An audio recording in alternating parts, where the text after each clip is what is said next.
بسم اللہ الرحمن الرحیم۔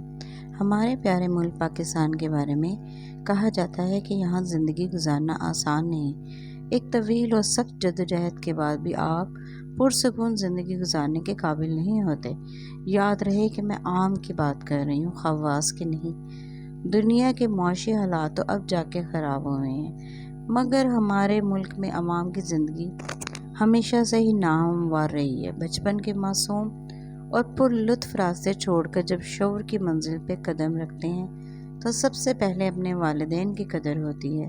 والدین کی محبت، ان کا خیال رکھنا، ہم ان سب چیزوں کو اپنا حق سمجھ کر وصول کرتے ہیں۔ مفت کی چیز جو ہمیں ملنی ہی ہے۔ سوچیں، یہ وہ ہستیاں ہیں جنہوں نے اپنی جوانی کے بھرپور دن ہم پر قربان کر دیے۔ اچھا نوالا پہلے ہمیں کھلایا، بعد میں اپنے منہ میں ڈالا۔ وہ کمائی جس پر صرف ان کا حق تھا، انہوں نے ہم پر لٹا دی۔ ہمارے ملک میں یورپ اور دیگر ممالک کی طرح بچے کی پیدائش پہ کوئی سہولت نہیں دی جاتی۔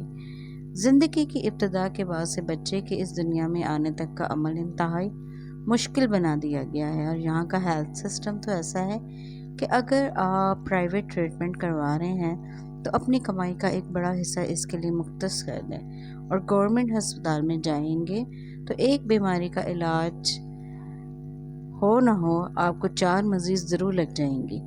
بجلی، پانی، گیس بھی خرید کر استعمال کریں، یعنی کھانے کے ایک نوالے سے لے کر وضو کے پانی تک آپ کے پیسے خرچ ہوتے ہیں۔ ان حالات میں بچوں کی پرورش کرنے والے والدین کو سلام ہے، جو اپنے اولاد کے سروائیول کی جنگ لڑ رہے ہیں، اور صاحب اقتدار تو اس قدر بے حس اور بے شرم لوگ ہیں کہ عوام پر حکومت کرنے کے لیے مرتے جا رہے ہیں۔ عوام اپنی اولاد کو زندگی کی بنیادی ضروریات دینے کی کوشش میں مصروف ہیں، اور پھر بھی یہ ضروریات پورا نہیں کر پاتے، اور ان کی اولادیں اپنی اگلی 10 نسلوں کے لیے مال اکٹھا کرنے کی فکر میں ہیں۔ دنیا میں جینے کا حق صرف مونس الہی، بلاول زرداری، حمزہ شہباز شریف، مریم نواز شریف اور جنرلز، ججز کے بچوں کو نہیں ملا۔ عوام جن پر آپ حکمرانی کرتے ہیں، ان کی اولادوں کی بھی فکر کر لیں۔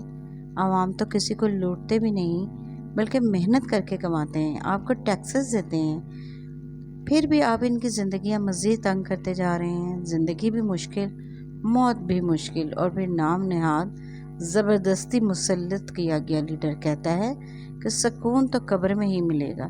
سمجھنے سے قاصر ہوں کہ ہمیں بتانے والے خود یہ سکون اپنی قبر میں تلاش کیوں نہیں کرتے؟ خود کیوں اقتدار کے لیے مارے مارے پھر رہے ہیں؟ اپنی سیکیورٹی پر لاکھوں لگاتے ہی ہیں، اپنی اولادوں کی حفاظت پہ بھی ہمارا پیسہ لگاتے ہیں۔ عوام کے بچے اچھی خوراک کے لیے ترسیں، اور ان کی اولادوں کی جان بچانے پر اپنے ٹیکسز کا پیسہ خرچ کریں۔ شرم کا لفظ بھی ان لوگوں کے لیے چھوٹا پڑ گیا ہے۔ زندگی کے اتنے تماشوں میں عمران خان کا جیل بھرو تحریک تماشا بھی شروع ہو چکا ہے۔ والدین سے درخواست ہے کہ آپ جس لیڈر کو چاہیں ووٹ دیں، محبت کا اظہار کریں، مگر اپنی اولاد کو ان کے ہاتھوں استعمال نہ ہونے دیں۔ اور نوجوانوں سے درخواست ہے کہ اپنے والدین کی فکر کریں، ان کی خدمت کریں، کیونکہ جنت آپ کو ان کی خدمت کے باعث ملے گی، نہ کہ لیڈروں کی پیروی کرنے سے۔